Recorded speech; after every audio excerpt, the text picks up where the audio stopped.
ఆధునిక కాలంలో సెక్స్ సమస్యతో బాధపడుతున్న వాళ్ళు మిలియన్ల కొద్దీ ఉన్నారు. చాలా వరకు చూస్తూ ఉంటాం. ప్రాక్టీస్‌లో వచ్చేసి చాలామంది అడుగుతూ ఉంటారు.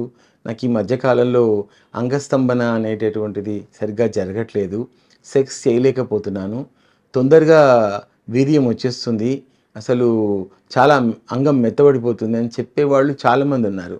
దీనికి తోడు అంగం గట్టిపడడానికి కూడా మంచి ఔషధాలు ఏమైనా ఉన్నాయని కూడా దాదాపు 60+ వాళ్ళు వాళ్ళ ఫ్యామిలీస్‌తో వచ్చినప్పుడు అడుగుతూ ఉంటారు.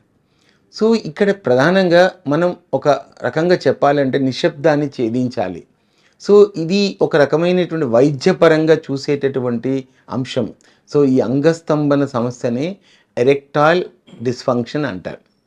అంటే అంగము అనేటటువంటిది ప్రాపర్‌గా స్తంభించకపోవడం వల్ల, తొందరగా మెత్తపడిపోవడం వల్ల, రతి కార్యక్రమాన్ని చేయకపోవడం వల్ల వచ్చేటటువంటి ఒక రకమైనటువంటి సమస్య.